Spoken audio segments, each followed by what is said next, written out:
एक तो हुस्न बला का और निगाहें कातिलाना, निकम्मे ईमान को बेईमान बना ही डाला। सचमुच खुदा ने औरतों को हुस्न भी कसम से कुछ ऐसी बला कर दिया है कि अच्छे अच्छों ने उनका सजदा किया। आज की कहानी भी कुछ इसी रुख में है। मैं क्रांति और आप मेरे साथ सुन रहे हैं इस्मत आपा की सर्वश्रेष्ठ कहानियों में से एक बेहतरीन कहानी, घरवाली। तो आइए शुरू करते हैं। जिस दिन मिर्ज़ा की नई नौकरानी लाजो घर में आई तो सारे मोहल्ले में खलबली मच गई। मेहतर जो मुश्किल से 2 झाड़ुए मारकर भागता था, अब ज़मीन छिले फेंकता है। ग्वाला जो दूध में पानी का छींटा देकर सिर मूंड जाया करता था, अब घर से कढ़ा हुआ दूध लाने लगा, ऐसा गाढ़ा कि रबड़ का गुमान होता था। पता नहीं कि किस अरमान भरी ने लाजो का नाम रखा होगा। लाज और शर्म का तो लाजो की दुनिया में कोई मतलब न था। ना जाने कहाँ और किसके पेट से निकली, सड़कों पर रुल कर पली। तेरे मेरे टुकड़े खाकर इस काबिल हो गई कि छीन झपट कर पेट भर सके। जब सयानी हो गई तो उसका जिस्म उसकी वाहिद दौलत साबित हुआ। जल्दी ही वह तो हम उम्र आवारा लौंडों की सोहबत में जिंदगी के अछूते राज जान गई और बिन नकैल की ऊँटनी बन गई। मोल तोल तो उसे कतई आदत न थी। कुछ हाथ लग गया तो क्या कहने, नकद न सही तो उधार ही सही, जो उधार की भी तौफीक न हो तो खैरात ही सही। क्यों री, तुझे शर्म नहीं आती? लोग उससे पूछते। आती है, वह निर्लज्जता से शर्मा जाती। एक दिन खट्टा खाएगी? हाँ, लाजो को कब परवाह थी, वह तो खट्टा मीठा एक सांस में डकार जाने की आदी थी। सूरत भला की मासूम पाई थी, आंखें बिना काजल के कल्लौज भरी, छोटे छोटे दांत, मीठा रंग, क्या फीकत किस्म की बरगलाने वाली चाल पाई थी कि देखने वालों की जुबानें रुक जाती और आंखें बकवास करने लगती।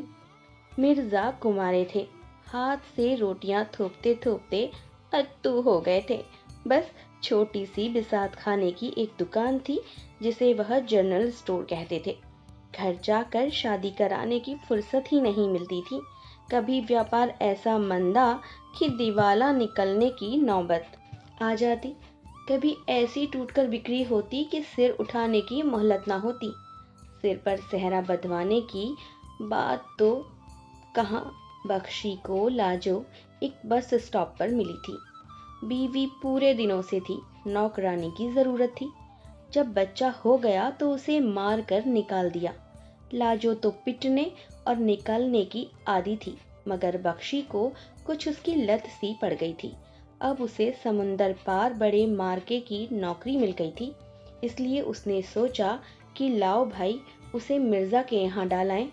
कंजरियों में मिट्टी पलीत कराते हैं, जरा यह मुफ्त का माल भी तो चक्कर देखें। लाहौल विला कुव्वत, मैं नीच औरतों को घर में डालने का कायल नहीं। मिर्जा बिदक गए। अरे मियाँ हटाइए भी, जरा काम काज करेगी, बख्शी ने समझाया। नहीं भाई, यह लानत मेरे सिर न मढ़े जाते हो, अपने साथ क्यों नहीं ले जाते? मेरे अकेले का टिकट आया है, सारे कुनबे का नहीं।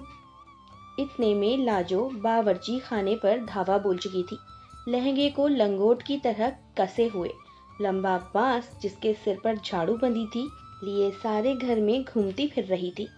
बख्शी ने जब उसे मिर्जा के फैसले की खबर दी तो उसने बिल्कुल नोटिस नहीं लिया। उसने पतीलियां मचान पर जमाने को कहा और खुद नल पर पानी लेने चली। अगर तू कहे तो वापस घर पहुंचा दूं? चल दूर हो, तू मेरा खसम है जो मुझे मेरे मैके छोड़ आएगा। जा अपना रास्ता ले, हम यहाँ से निपट लेंगे। बख्शी ने मोटी मोटी गालियां दी। हरामजादी, अकड़ती काहे पे है? लाजो ने उससे भी तगड़ी गालियां दी। बख्शी जैसे लफंगे को भी पसीना छूट गया। बख्शी के जाने के बाद मिर्जा की ऐसी सिट्टी गुम हुई कि वह एकदम भाग लिए मस्जिद में और बैठे सोचते रहे कि बेकार का खर्च बढ़ेगा, चोरी अलग करेगी, क्या बला सिर आ पड़ी है। मगरिब की नमाज के बाद घर लौटे तो दम भर कर रह गए। जैसे बी अम्मा मरहूमा वापस तशरीफ ले आई हो। घर चंदन हो रहा था। पानी पीने का कोरा मटका जिस पर मंजा हुआ कटोरा झिलमिला रहा था। लालटेन साफ जगमगाती। मियाँ, खाना उतार दूं? लाजो ने घाट घाट का पानी पिया था। खाना तैयार है, गर्म गर्म रोटी डाल देती हूँ, आप अभी बैठिए। बिना जवाब सुने वह रसोई घर में चली गई। आलू पालक की तरकारी, धुली मूंग की दाल, जीरा प्याज से बघारी हुई। बस अम्मा जी के हाथ से खाई थी। गले में निवाला अटकने लगा। पैसे कहाँ से लाई? उन्होंने पूछा। बनिए से सामान उधार ले आई। मैं तुम्हारी वापसी का किराया दे दूंगा। वापसी? हाँ, मेरी हैसियत नहीं। कौन मांगे है तनख्वाह? मगर ज़्यादा मिर्चें तो नहीं? लाजो ने फुल्का रकाबी में डालते हुए पूछा। गोया बात खत्म। जी चाहा कह दे, नेक बखत सिर से पैर तक मिर्चें ही मिर्चें लगी हुई हैं। मगर लाजो छपा छप ताज़ा फुल्के लाने में लगी हुई थी, जैसे रसोई में कोई बैठा पका पका कर दे रहा हो। खैर, सुबह देखा जाएगा। मिर्ज़ा सोचकर अपने कमरे में चले गए। उम्र में पहली बार एक औरत घर में सो रही थी। ना जाने कैसा लग रहा था। थके हुए थे, सो गए। ना मियाँ, मैं ना जाने की। उन्होंने जब सुबह उससे घर जाने की बात छेड़ी तो लाजो ने अल्टीमेटम दिया। मगर क्या मेरे हाथ का खाना पसंद नहीं आया? यह बात नहीं। घर की झाड़ू बुहाड़ू ना की? वह तो सब ठीक है, मगर तो फिर कौन सजा हुई? लाजो ने गर्म मिजाज में कहा। पहली ही नज़र में लाजो दिल दे बैठी थी। मिर्जा को नहीं, घर को। बगैर मालकिन का घर अपना ही तो हुआ ना। घर मर्द का थोड़े ही होता है, वह तो मेहमान होता है। बख्शी मुआ तो कीड़ों भरा कबाब था। अलग कोठा करके रखा जाता था, और कोठा भी कमबख्त नंदी कुमार की भैंस का। भैंस तो कभी की खुदा को प्यारी हो चुकी थी, मगर ऐसी बू छोड़ गई थी कि लाजो की रग रग में रच गई थी। ऊपर से नखरे करता था, सो अलग। यहाँ घर की रानी तो वही थी। मिर्ज़ा निरे भोंदू था। यह लाजो ने देखते ही ताड़ लिया था। वाकई मेहमानों की तरह आते, चुपचाप जो आगे रख देती, खा लेते। वे पैसे दे जाते और 2-4 बार हिसाब पूछा, फिर इत्मीनान हो गया कि लूटती नहीं। वे सुबह को जाते और शाम को आते। लाजो दिन भर घर को संवारती, आंगन में नहाती। कभी जी चाहता तो पड़ोस में रामू की दादी के पास जा बैठती। रामू मिर्ज़ा के स्टोर में काम करता था। लाजो पर फौरन नर्म हो गया। 13-14 बरस का होगा। मुंह पर ढेरों मुहासे। बुरी सोहबत में मिट्टी हो रहा था। उसी ने बताया कि मिर्ज़ा अक्सर कंजरी के यहाँ जाते हैं। लाजो को बहुत बुरा लगा। बेकार का खर्चा, डाकिने होती हैं ये कंजरियाँ। आखिर वह खुद किस मर्ज की दवा थी? उसने सोचा, आज तक जहाँ रही सभी खिदमात खुश असलूबी से संभालती। लाजो को आए हफ्ता गुजर गया था, लेकिन ऐसी बेकदरी उसकी कहीं नहीं हुई। मर्द व औरत के रिश्ते को उसने हमेशा खुले दिल से देखा। प्यार ही उसके लिए सबसे सुंदर अनुभव था। कुछ उम्र से उसे इस प्यार से दिलचस्पी हो गई थी। ना माँ मिली, ना दादी नानी जो ऊंच नीच समझाती। इस मामले में लाजो बिल्कुल पड़ोस की बिल्ली थी, जो बिल्लों के दया दृष्टि को अपना हक समझती थी। इधर उधर से बहुत पैगामात मिल रहे थे, मगर वह मिर्ज़ा की नौकरानी थी। नहीं गई, उनको टाल दिया कि लोग हंसेंगे मिर्ज़ा पर। मिर्ज़ा ऊपर से बर्फ़ का तूदा बने बैठे थे। अंदर बेचारों के ज्वालामुखी दहक रहा था। जानबूझकर वे घर से कटे कटे से रहते। अजीब दिल का आलम था। कुछ मोहल्ले के मंचलों का भी उनकी दहशत में हाथ था। जिधर देखो लाजो के चर्चे। आज उसने दूध वाले का मुंह खसोटा, कल पनवाड़ी के थोपड़े पर गोबर उठाकर दे मारा। जिधर भी जाती लोग हथेली पर दिल लेकर दौड़े पड़ते थे। स्कूल के मास्टर जी गली में मिल जाते तो उसे शिक्षा देने पर उतारू हो जाते। मस्जिद से निकलते हुए मुल्ला जी भी उसके कड़ों की आवाज सुनकर आयतल कुर्सी पढ़ने लगते। मिर्जा कुछ चिड़े हुए घर में घुसे। लाजो उसी दम नहा कर आई थी। गीले बाल कंधों पर पड़े थे। चूल्हा फूंकने की वजह से गाल तमतमा रहे थे। आंखें छलक रही थी। मियाँ को बेवक्त आता देखकर उसने दांत निकोस दिए। मिर्जा हड़बड़ाकर गिरने से बचे। उन्होंने सिर झुकाकर रोटी खाई, फिर जाकर मस्जिद में बैठ गए। मगर दिल घर में पड़ा था। पता नहीं बैठे बिठाए उन्हें घर क्यों एकदम याद आने लगा था। लौटे तो लाजो दरवाजे पर खड़ी किसी से झगड़ रही थी। मिर्जा को देखकर वह तो मटक गया। कौन था? उन्होंने शक्की शौहर की तरह पूछा। रघुआ। रघुआ? मिर्जा बरसों से दूध लेते थे मगर ग्वाले का नाम भी नहीं मालूम था। दूध वाला?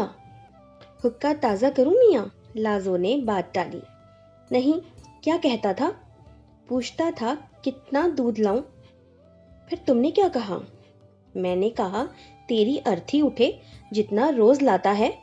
फिर मिर्जा सुलग गए। फिर मैंने कहा, हरामी, अपनी अम्मा भैंसा को दूध पिला। उल्लू का पट्ठा, बड़ा हरामी है रघुआ। बंद कर दूध, हम स्टोर से वापसी पर ले आया करेंगे। रात का खाना खाने के बाद मिर्जा ने बड़े ठस्से के साथ कलफदार कुर्ता पहना, इत्र की फुरेरी कान में अटकाई और छड़ी संभाल कर खगारते हुए चले। लाजो चल भुनकर कबाब हो गई। पतिव्रता की तरह गुमसुम देखती रही और मन ही मन उस कंजरी को कोसती रही। वह मिर्जा को पसंद नहीं, ऐसा तो कभी नहीं हुआ। कंजरी अपने दूसरे ग्राहक को निपटा रही थी और मिर्जा बिगड़कर लाला की दुकान पर जा बैठे। महंगाई और सियासी उलटफेर पर जी जलाकर वापस झुंझलाते हुए लौटे तो 11 बज चुके थे। पानी की सुराही सिरहाने रखी हुई थी मगर ध्यान न गया। बावर्ची खाने वाले एक दर्रे में एक मटका रखा था। गटगटाकर ठंडा पानी पिया मगर जी की आग और भड़क उठी। लाजो की चिकनी सुनहरी टांग दरवाजे की आड़ से झांक रही थी। बेढंगी सी करवट और उसके कड़े खनखनाए। टांग और पसर गई। मिर्जा ने एक गिलास और चढ़ाया। वे लाहौल का विर्द करते हुए पलंग पर गिर पड़े। करवटें ले लेकर जिस्म छिल गया। पानी पी पी कर पेट नक्कारा हो गया। दरवाजे के पीछे से टांग कुछ और अड़ंगे लगाने लगी। अनजाना खौफ गला दबोचने लगा। बड़ा उधम मचाएगी नामुराद, मगर शैतान ने पीछे से धकेलना शुरू किया। अपने पलंग से एक दर्रे तक न जाने कितने मील के चक्कर काट चुके थे। अब उनमें दम नहीं था। एक भोला भाला सा ख्याल उनके दिल में सिर उठाने लगा कि अगर लाजो की टांग इतनी खुली ना रहे तो उन्हें इतनी प्यास ना लगे। इस ख्याल ने जैसे ही फन उठाया उनकी हिम्मत बढ़ी। नामुराद जाग गई तो जाने क्या समझेगी, मगर अपने बचाव की खातिर खतरा तो मोल लेना ही पड़ता है। जूते पट्टी तले छोड़े और तबे पांव वह सांस रोके आगे बढ़े। चुटकी से लहंगे की कोट पकड़कर खींच दी। दूसरे क्षण उन्हें पछतावा भी होने लगा कि शायद गरीब को गर्मी लग रही होगी। थोड़ी देर बगैर निर्णायक अंदाज में खड़े कांपते रहे, फिर दिल पर पत्थर रखकर वापस मुड़े। अभी उनके ठिठकते कदम चौखट तक न पहुंचे थे कि कयामत टूट पड़ी। एक करवट लगाकर लाजो ने उन्हें जा लिया। मिर्जा की घिग्गी बंध गई। मिर्जा के साथ जिंदगी में ऐसी बेजा कभी ना हुई थी। वह हाय हाय करते रहे और लाजो ने उनकी लाज लूट ली। सुबह को मिर्ज़ा लाजो से ऐसे शर्मा रहे थे जैसे नई ब्याही दुल्हन। लाजो सीना जोर विजेता की तरह गुनगुना रही थी और पराठों में घी की तहें जमा रही थी। उसकी आंखों में रात की बात का कोई अक्स न था। वैसे ही रोजाना की तरह दहलीज पर बैठी मक्खियां उड़ाती रही। मिर्ज़ा डर रहे थे कि अब वह उंगली पकड़ पहुंचा पकड़ेगी। दोपहर को जब वह उनके लिए खाना लेकर दुकान पर पहुंची तो उसकी चाल में अजीब सा ठुमका था। लाजो को देखकर लोग ख्वामख्वाह ही चीज़ों का भाव पूछने आ जाया करते थे। मारे बांधे कुछ खरीदना भी पड़ जाता था। बगैर कहे लाजो फौरन सामान नाप तोल कर देने लगती। हर चीज के साथ ढेरों मुस्कुराहटें और नखरे भी बांध देती। इतनी ही देर में वह इतनी बिक्री कर जाती कि मिर्जा से सुबह से शाम तक ना हो पाती। आज उन्हें यह बात नागवार गुजर रही थी, मगर अब तो मिर्जा के 100 राजा के नहीं, क्या बोटी चढ़ गई और रंग निकल आया। लोग वजह जानते थे और जल मरते थे। मिर्जा की भी दिन ब दिन बौखलाहट बढ़ती जा रही थी। जितनी वह उनकी खिदमत करती गई वे उसके उतने ही दीवाने होते गए। उनके दिल में दुनिया का खौफ बढ़ता गया। उन्हें लाजो की बेतकल्लुफियों का मस्त करने वाला अनुभव था। परले दर्जे की बेहया थी। खाना लाती तो बाजार में भूचाल आ जाता। किसी की चुटकी बजती, किसी को ठेंगा दिखाती, कूल्हे मटकाती गालियां झाड़ती हुई आती तो मिर्जा का खून खौल जाता। वे कहते, तुम खाना लेकर ना आया करो। काहे को? लाजो का मुंह उतर जाता। सारे दिन अकेली बैठी बौल आ जाती थी। बाजार में जरा रंग जमता था, हंसी दिल लगी चलती थी।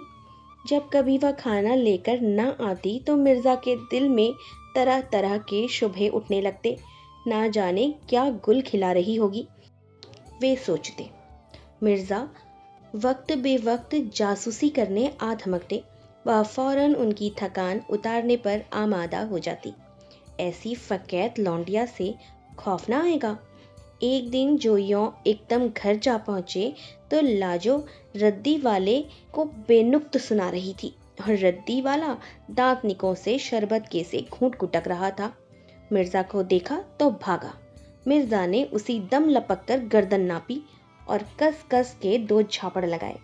दी 1 लात। क्या किस्सा था? मिर्जा के नथुने फूले। मौत पड़ा 10 आने शेर के दे रहा था। मैंने कहा अपनी माँ को दे जाकर, हरामजादे। रद्दी का खुला भाव 8 आने शेर का था। तुमसे किसने कहा रद्दी बेचने को? मिर्जा बड़बड़ाए और पैर खींचकर तस्मे खोलने लगे। बस उस दिन तो उनके जलाल की सीमा न रही जब उन्होंने लाजो को गली के लौंडों के साथ कबड्डी खेलते देखा। उसका लहंगा हवा में कुल्लाचे मार रहा था। बच्चे तो कबड्डी खेल रहे थे और बच्चों के बाप लहंगे की फैयाजी से लुफ्त उठा रहे थे। ये सब बारी बारी से उसे कोठा दिलाने की पेशकश कर चुके थे, जो लाजो ठुकरा चुकी थी। मिर्जा निहायत शर्मिंदगी से सर झुकाए गुजर गए। लोग उन पर हंसने लगे। मियाँ जी का गुर्रा तो देखो, जैसे कि वह उनकी ब्याहता ही तो है। लाजो उनकी जान को रोग की तरह चिमट गई थी। उसकी जुदाई के ख्याल से ही उनके पसीने छूटने लगते थे। स्टोर में तो अब बिल्कुल जी न लगता। सारे वक्त लाजो का ख्याल सताता कि ना जाने कब किसी भारी पेशकश पर नामुराद की राल टपक पड़े। मियाँ निकाह क्यों नहीं पढ़वा लेते? मिर्जा के दुखड़ा रोने पर मीरन मियाँ ने राय दी। ला हौल विला कुव्वत, निकाह जैसी मुकद्दस रस्म को इस बदकार औरत से कैसे संबंध किया जा सकता है? जमाने भर में लहंगा उछाल कर अब तक वह उनकी दुल्हन कैसे बन सकती है? मगर जब शाम को वापसी पर लाजो गायब मिली तो उनके पैरों तले से जमीन खिसक गई। लाला कमबख्त बहुत दिनों से सूंघ रहा था। कोई ढकी छुपी बात नहीं थी। उसने पुकार कर सबके सामने कहा था कि कोठा नहीं, वह कहे तो बंगला दे देगा। मीरन मियाँ बड़े दोस्त बनते थे। लेकिन चुपके से उन्होंने भी हैसियत अनुसार नजराना पेश किया था। मिर्जा बौखलाए हुए बैठे थे कि लाजो आ गई। वह रामू की दादी की पीठ मलने गई थी। उस दिन मिर्जा ने फैसला कर लिया कि खानदान की नाक कटे या सलामत रहे, लाजो को निकाह में लाना पड़ेगा। काहे को मियाँ? लाजो बौखलाकर बोली। क्यों, क्या कहीं और दीदे लड़ाने का इरादा है? मिर्जा बिगड़ कर बोले। थू थू, काहे को लड़ाऊं दीदे? वह राव जी बंगला दिलाने को कहता है, मैं थूकू भी ना उसके बंगले पर। जूती मार दी मैंने तो उसके थोपड़े पर। तो फिर? मगर लाजो यह ना समझा सकी कि ब्याह करने की क्या जरूरत है। वह तो जन्म से ही उनकी ही रहेगी। फिर ऐसी कौन सी खता हो गई जो मियाँ को निकाह की जरूरत महसूस हुई? पर ऐसा मालिक तो न जाने कितने जन्म भोगने पर मिलता है। लाजो ने बहुत ठोकरें खाई थी। मिर्जा उसे फरिश्ते मालूम होते थे। उसके सब आशिक उसके मालिक बन जाते थे और फिर उसे 4 चोटकी मार दिया करते थे। मिर्जा ने कभी उसे फूल की छड़ी भी न छुई और प्यार भी जी भरकर किया। उसने 2 जोड़े बना कर दिए और सोने की मुंदरियां दिलाईं। सच्चे सोने का जेवर तो उसकी 7 पीढ़ी ने भी ना पहना होगा। उन्होंने रामू की दादी से कहा तो वह भी हैरत में पड़ गई। ए मियाँ, काहे को गले में घंटी बांधो? क्या सुसरी नखरे करने लगी है? तो मार दो चुड़ैल को, ठीक हो जाएगी। जहाँ जूतेकारी से काम चल जाए वहाँ निकाह की गुंजाइश कहाँ? मगर मिर्जा को तो एक ही रट लगी थी, अगर मेरी है तो मेरे निकाह में आ जाए। क्यों री, क्या तुझे धर्म की ओट लगे है? ना मैया, ऐसी बात ना, मैं तो उन्हें अपना मानती हूँ। लाजो बड़ी मीठी तबीयत की थी। वह तो 2 घड़ी के ग्राहक को भी दम भर के लिए पति मानकर उसकी सेवा करती थी। उसने कभी अपने किसी आशिक के साथ कंजूसी नहीं की। धन नसीब ना हुआ और तन मन उसने रौंद कर न रखा। जिसे दिया जी भर कर दिया और लिया भी तो जी भर कर ही था। मिर्जा की तो बात ही निराली थी कि उन्हें देने और उनसे छीनने में जो मज़ा आता था वह कोई लाजो के दिल से पूछता। उनके सामने सब ठीठ कुत्ते मालूम होते थे। वह अपनी हकीकत जानती थी। शादी ब्याह तो कुंवारियों के होते हैं और अपने होश में वह कभी कुंवारी थी ही नहीं। वह किसी की दुल्हन बनने के लायक नहीं थी। वह बहुत हाथ पांव जोड़कर गिड़गिड़ाई, मगर मिर्जा का निकाह पर भूत सवार था। नेक साइड देखकर एक दिन ईशा की नमाज के बाद निकाह हो गया। बस तमाम मोहल्ले टोटे में उधम मच गया। लौंडियां बालियां ढोल लेकर सुहाग गाने लग गईं। कोई दुल्हन वाली बन गई, कोई दूल्हा वाली। मिर्जा ने हंस हंस कर नेक दिया और लाजो उर्फ कनीज फातिमा मिर्जा इरफान बेग के निकाह में आ गई। मिर्जा ने लहंगे पर पाबंदी लगा दी और तंग मोरी का पजामा कुर्ता बनवा दिया। कनीज फातिमा को टांगों के बीच में खुला रखने की आदत थी, तो अलग अलग पायचे जिनमें 2 टांगों के बीच में कपड़ा आ जाए। निरा झंझट है, बार बार उस फिजूल रुकावट को खींचे जाती है। पहली फुर्सत में उसने पजामा उतार अलगनी पर डाला और लहंगा उठाकर सिर से पहन ही रही थी कि मिर्जा आ गए। उसने लहंगा कमर पर रोकने की बजाय छोड़ दिया। ला हौल विला कुव्वत! मिर्जा गरजने लगे और चादर खींचकर उस पर डाल दी। ना जाने क्या मिर्जा ने भाषण झाड़ा। उसके कुछ पल्ले ना पड़ा कि उसने क्या गलती की है। उसकी इस हरकत पर तो मिर्जा की जान जाया करती थी। अब मिर्जा ने अच्छा भला लहंगा उठाकर सचमुच चूल्हे में झोंक दिया। मिर्जा भिन भिन करते चले गए। वह चोर सी बैठी रह गई। चादर फेंक कर उसने अपने जिस्म का निरीक्षण किया कि कहीं कोड़ तो नहीं फूट आया। नल के नीचे नहाती हुई वह बार बार आंसू पोंछती रही। सीकरी वाले का लौंडा मिठुआ पतंग उड़ाने के बहाने पास की छत पर से उसे नहाते देखा करता था। आज वह ऐसी उदास थी कि ना उसे अंगूठा दिखाया और ना जूती से धमकाया, ना ही भागती हुई कोठे पर गई, बल्कि चादर लपेट ली। दिल पर पत्थर रखकर उसने शैतान की आंत जैसी मोरियां चढ़ाई। मारे पर 100 दर्रे, ऊपर से कमरबंद सटक गया, चिल्ला चिल्ला कर गला पड़ गया। तब बिल्लो आई और कमरबंद पड़ा। यह बंदूक का गिलाफ किस बदमजाक ने इजाद किया होगा। जितनी बार टट्टी जाऊं, खोलूं, बांधूं। मिर्जा जब दुकान से लौटे तो फिर कमरबंद सटक गया था। वह उंगली से निकालने की कोशिश कर रही थी। मिर्जा को उस पर प्यार आ गया। चुमकार कर गोद में समेट लिया। बड़ी तिकड़मों से कमरबंद हाथ में आया। तब उसे पजामे से उतनी शिकायत न रही। एक मुसीबत और खड़ी हो गई। पहले जो लाजो की रमणी थी, वह मिर्जा की दुल्हन में बेहयाइयाँ बन गई। ये बाजारी औरतों के लटके शरीफजादियों पर जेब नहीं देते। वह उनके ख्वाबों की रिवायती दुल्हन न बन पाई कि मिर्जा प्यार की भीख मांगे। यह शर्माए, वह जिद करें, वह बिगड़ जाएगी। वे मनाएंगे, वह रूठ जाएगी। लाजो तो सड़क पर पड़ा पत्थर थी। सेजों के फूल बनने का गुर नहीं जानती थी।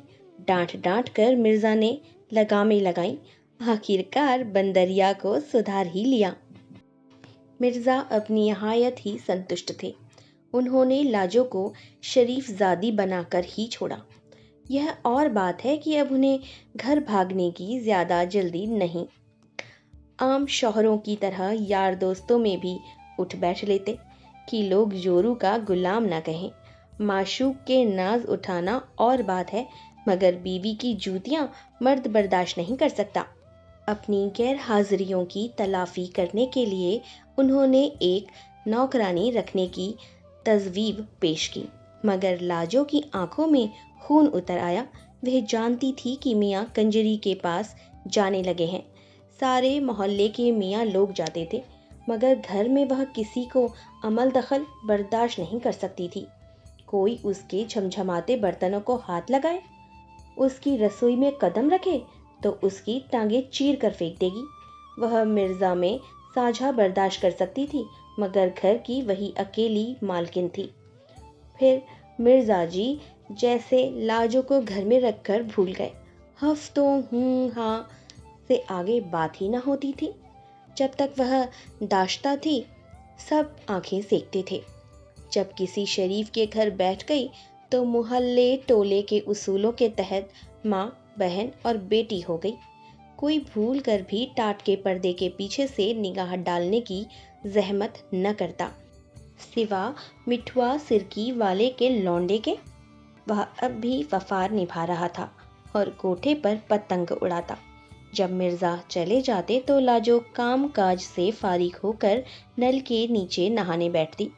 पर्दे के ख्याल से ही तो नल लगवाया था, और फिर लाजो ने कोठे की तरफ देखना भी तो छोड़ दिया था। उस रात मिर्जा यार दोस्तों के साथ दशहरे के दिन जश्न मनाने गायब रहे थे। सुबह लौटे और जल्दी जल्दी नहा धोकर स्टोर चले गए। लाजो तो चढ़ी बैठी थी। बस तभी उसकी नज़र कोठे की तरफ चली गई, या शायद मिठुआ की नज़र में भाले लगे हुए थे, बस उसके गीले जिस्म में घुस गए। लौंडे की बहुत दिन बाद उस दिन पतंग कट गई। डोर टूटी तो लाजो की पीठ पर घस्सा मारती चली गई। लाजो ने सिसकारी भरी और जानबूझकर या अनजाने में चादर बगैर उठकर कोठड़ी पर लपक गई। एक बिजली सी कौंधी और सामने की कोठी पर गिरी। फिर उसे ख्याल आया कि नल तो खुला ही छोड़ आई थी, अतः वापस फिर उल्टे पांव भागी। इसके बाद जब कभी लाजो हलवाई के यहाँ से कुछ मंगवाने को टाट का पर्दा सरकाती तो मिठुआ आसपास ही मंडराता नजर आता। ए मिठवे, क्या दिन भर गोबर का सा चौथ बना बैठा रहे है? अरे जा जरा 2 कचौरियाँ तो ला दे। चटनी में खूब सारी मिर्चें डलवाई हो। मिठुआ और भी हिल गया। अगर गलती से नहाते वक्त कोठे पर न नजर आता तो फड़फड़ा के जाग उठता। वह जो प्यार सारी उम्र दोनों हाथों से लुटाती आई थी, मिठुआ के लिए भी हाजिर था। मिर्ज़ा अगर किसी वक्त का खाना न खाते तो वह फेंक थोड़े ही देती, किसी गरीब ज़रूरतमंद को खिला देती। मिठुआ से ज़्यादा उसकी इनायत का कौन ज़रूरतमंद था। मिर्ज़ा ने लाजो के पैर में ब्याह की जंजीरें डालकर सोच लिया कि अब हो गई वह गृहस्थिन। अपनी आंखों से न देखते तो यकीन भी न करते। लाजो ने जो उन्हें यूं बेवक्त चौखट पर खड़े देखा तो बेइख्तियार हंसी निकल गई। उसने ख्वाब में भी न सोचा था कि मिर्ज़ा इस शिद्दत से बुरा मान जाएंगे। मिठुआ ताड़ गया और धोती उठाकर ऐसा भागा कि 3 गांव पार करके ही दम लिया। मिर्ज़ा ने लाजो को इतना मारा कि अगर उसने दुनिया के सर्द व गर्म न झेले होते तो वह अल्लाह को प्यारी हो जाती। उसी वक्त यह खबर सारे गांव में आग की तरह फैल गई कि मिर्ज़ा ने अपनी घरवाली को मिठुआ के साथ पकड़ लिया और दोनों को जहन्नुम दाखिल कर दिया। मिर्ज़ा का मुंह काला हो गया, खानदान की नाक कट गई।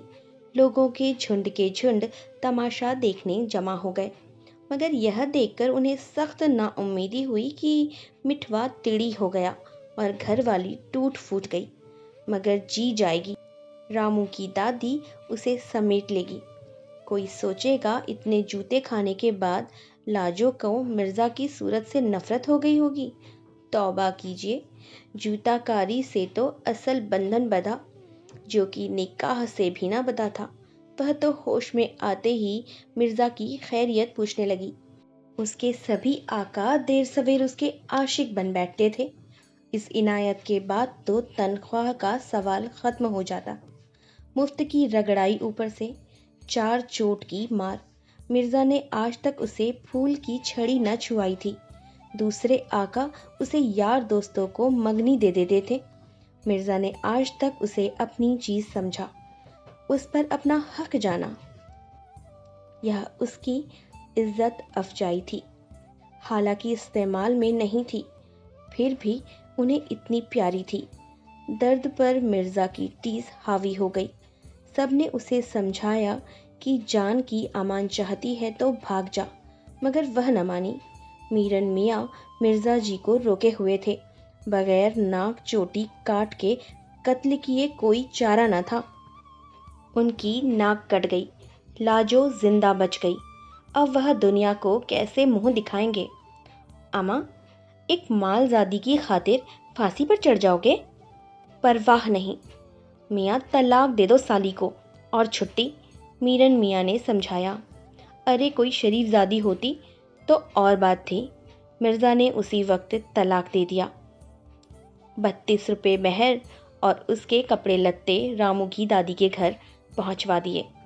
लाजो को जो तलाक की खबर पहुंची तो उसकी जान में जान आई, जिसे सिर से बोझ ही उतर गया हो। निकाह तो उसे रास नहीं आया था। यह सब इसी मारे हुआ। चलो, पाप कटा। मियाँ तो नाराज़ नहीं। उसने रामू की दादी से पूछा, तेरी सूरत न देखना चाहूँ, कहीं निकल जा यहाँ से मुंह काला करके। दादी ने कहा। मिर्ज़ा की तलाक की खबर सारे मोहल्ले में सरपट दौड़ गई। तुरंत लाला ने पैगाम भिजवाया, बंगला तैयार है, उसमें अपनी अम्मा को बैठा दे। लाजो ने कहला दिया। मुगलिब 32 रुपये में से 10 उसने बोर्डिंग और लॉजिंग के रामू को दे दिए, रामू की दादी को दे दिए। तंग पजामे शकूरा की बहू के हाथ औने पौने बेच लिए। 15 दिन में लोट पोट कर खड़ी हो गई। कमबख्त की जैसे धूल झड़ गई थी। जूते खाकर और निखर आई। कमर में 100 बल पड़ने लगे। पान का बीड़ा लेने या सेव कचौड़ी लेने हलवाई की दुकान तक निकल जाती तो गली की चहल पहल बढ़ जाती। मिर्ज़ा के दिल पर आरे चलते। एक दिन पनवाड़ी से खड़ी इलायची के दानों पर झगड़ रही थी। वह मजे ले रहा था। मिर्ज़ा कटे कटे नज़र बचाकर निकल गए। अम्मा, तुम्हें तो हो गया है खब्त, अब तुम्हारी बला से वह कुछ भी करती फिरे। तुमने तो तलाक दे दी, तुम्हारा अब उससे क्या रिश्ता? मीरन मियाँ ने समझाया। वह मेरी बीवी थी, मैं कैसे बर्दाश्त कर सकता हूँ। मिर्ज़ा बिगड़ गए। तो क्या हुआ, अब तो बीवी नहीं, और सच पूछो तो वह तुम्हारी बीवी थी ही नहीं, और जो निकाह हुआ था कतई नाजायज़, यानी कि हुआ ही नहीं बिरादर, ना जाने किसकी नाजायज़ औलाद होगी। नाजायज़ से निकाह हराम, मीरन मियाँ ने फतवा जड़ा। तो निकाह हुआ ही नहीं, कतई नहीं। बाद में मुल्ला जी ने भी प्रमाणित कर दिया कि हरामी औलाद से निकाह जायज़ नहीं। तो गोया हमारी नाक भी नहीं कटी। मिर्ज़ा मुस्कुराए। चलो, सिर से बोझ हट गया। बिल्कुल नहीं, मीरन मियाँ ने रोका। भाई कमाल है, तो फिर तलाक भी नहीं हुई? भाई मेरे निकाह भी नहीं हुआ, तो फिर तलाक कैसे हो सकती है? 32 रुपये मेहर और मुफ्त में ही गए। मिर्ज़ा को अफसोस होने लगा। फ़ौरन यह खबर सारे मोहल्ले में छलांगे मारने लगी कि मिर्ज़ा का तो उनकी घरवाली से निकाह ही नहीं हुआ, न तलाक हुई। 32 रुपये बेशक डूब गए। लाजो ने जब यह खुशखबरी सुनी तो नाच उठी। सीने पर से बोझ फिसल गया था, और निकाह और तलाक एक डरावना ख्वाब था जो खत्म हो गया, और जान छूटी। तब उसकी सांस में सांस आई। सबसे ज़्यादा खुशी तो इस बात की थी कि मियाँ की नाक नहीं कटी। उसे मियाँ की इज्जत जाने का बड़ा दुख होता। हरामी होना कैसा वक्त पर काम आया। खुदा नाख्वास्ता इस वक्त वह किसी और जायज़ की औलाद होती तो छुट्टी हो जाती। रामू की दादी के घर में उसका दम घुट रहा था। जिंदगी में कभी यों घर की मालकिन बनकर बैठने का मौका भी तो नहीं मिला था। उसे घर की फिक्र लगी हुई थी। चोरी चकोरी के डर से मियाँ ने इतने दिन से झाड़ू भी नहीं दिलवाई थी। कूड़े के अंबार लग रहे होंगे। वह स्टोर जा रहे थे। लाजो ने रास्ता रोक लिया। फिर मियाँ, कल से काम पर आ जाऊं? वह इठलाई। ला हौल विला कुव्वत। मिर्ज़ा सिर न्योड़ाए लंबे लंबे डग मारते निकल गए। दिल में सोचा, कोई मामा तो रखनी ही होगी। मामा मतलब नौकरानी, यह बदजात ही सही। बात साफ हो गई। लाजो ने कलवल का इंतज़ार नहीं किया, छतों छत घर कूद गई, लहंगे का लंगोट लिया और जुट गई। शाम को मिर्ज़ा घर लौटे तो ऐसा लगा कि मरहूमा बी अम्मा आ गई हों। घर साफ, चंदन व लोबान की भीनी भीनी खुशबू, कोरे मटके पर झिलमिलाता मंजा हुआ कटोरा जी भर आया। चुपचाप भुना हुआ सालन और रोटी खाते रहे। लाजो अपनी हैसियत के मुताबिक दहलीज पर बैठी पंखा करती रही। रात को 2 टाट के पर्दे मिलाकर जब बावर्ची खाने में लेटी तो मिर्ज़ा पर फिर शिद्दत की प्यास का दौरा पड़ा। जी मारे लेटे उसके कड़ों की झनकार सुनते रहे, करवटें बदलते रहे। जी कह रहा था कि बड़ी बेकदरी की थी उन्होंने उसकी। ला हौल विला कुव्वत। यकायक वह भन्नाए उठे और टाट पर से घरवाली को समेट लिया। इस कहानी का यहीं पर समापन होता है। आपको ये कहानी कैसी लगी मुझे कमेंट करके ज़रूर बताइए। अगर आपको मेरे चैनल में कही गई कहानियाँ अच्छी लगती हैं तो कृपया इसे लाइक करें, शेयर करें और सब्सक्राइब करें। अगली कहानी में जल्दी ही मिलती हूँ। खुदा हाफिज़।